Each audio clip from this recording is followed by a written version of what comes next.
guys! We are here to present to you how to connect two computers by using UTP cable.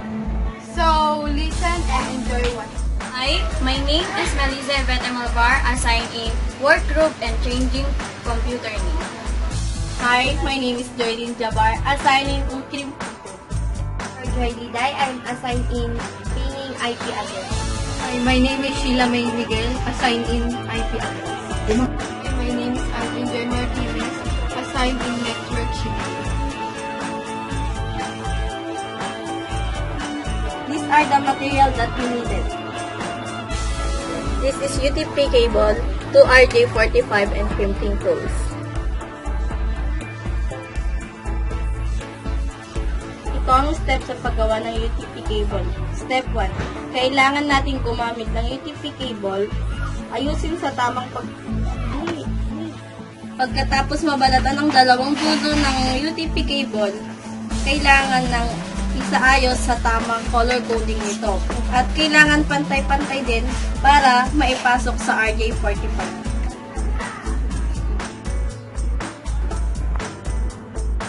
Ito ang tamang pagkakaayos ng kulay. White, green, white, orange, blue, then white, blue, orange, white, brown. And then, kailangan natin siyang ilagay sa RJ45. Pag nailagay na sa RJ45, kailangan na natin ng crimping tool tapos ipasok siya. I-press ang crimping tool at hintayin tumunog ang RJ45. Press, then This activity, we will learn how to change and connect to other network. First, we need to change our IP address. To do that, we need to go to Start, Menu, Control Panel, Network and Internet, Network Sharing Center, and change adapter setting. It will appear in your window, then click it and we will show you what are the network that you are connected with. And then right click the desired network you want to change your IP address. To connect that network, the next step is double click the internet you want to change your IP address.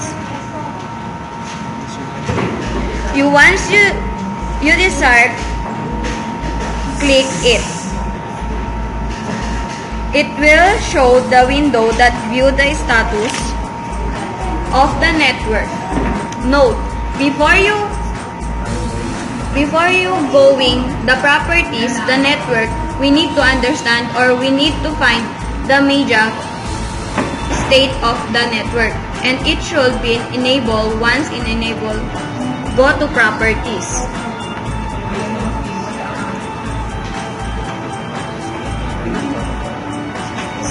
Select Internet Protocol version 4 or TCP/IPv4. Then go to properties of our IPv4.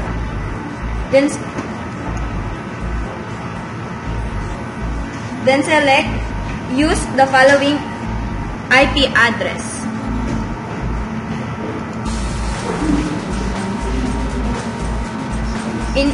In our case, our IPv4 or IP address is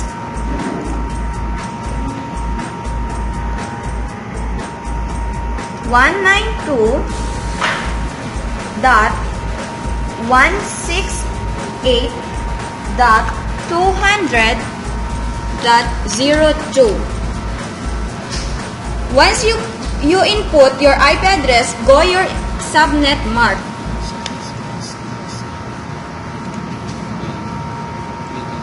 Of our network, our default gateway is blank, except there is a set address for default gateway, then click OK. And close. And close. And click close.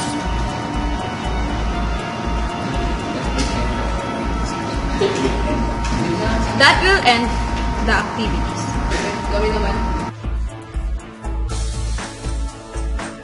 Changing computer name and workflow. First, you must go to Control Panel. Click System and Security. Then find the system. Second, you must find and click Change Setting. Then click Change. Then click Change.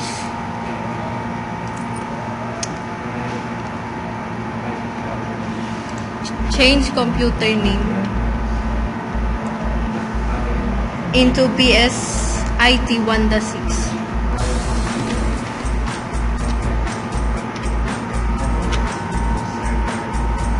And our work group name is 1.6.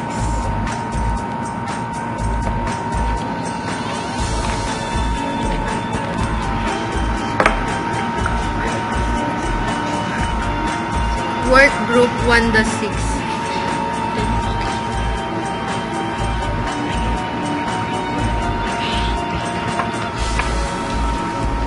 Work group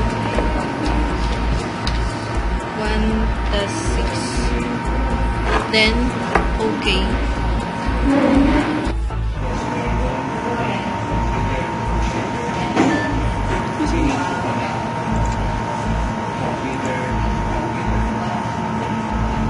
And wait.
Device, we need to go to Start button.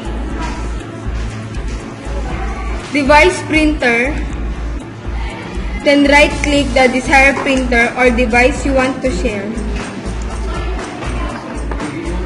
To the network, then once you right-click Printer Properties. Then click or check Share this printer.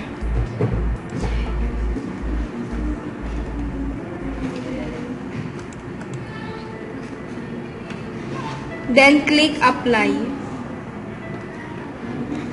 Note, if there is a computer have the different speed or bit of the operating system of that computer, you can go additional driver. Then click or check all remaining user mode. Then OK.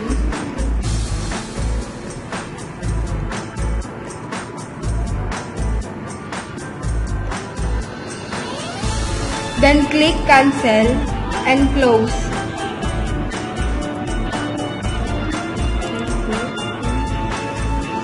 The next step, we will share documents.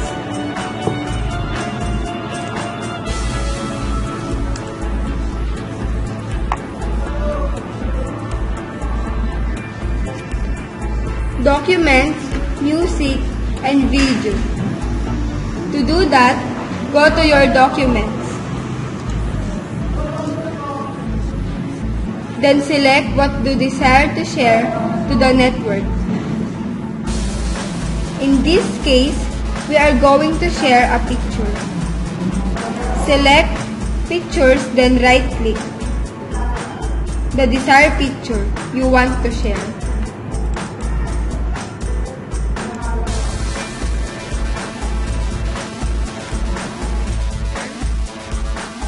With advanced sharing set, then turn on all network sharing and net discovery.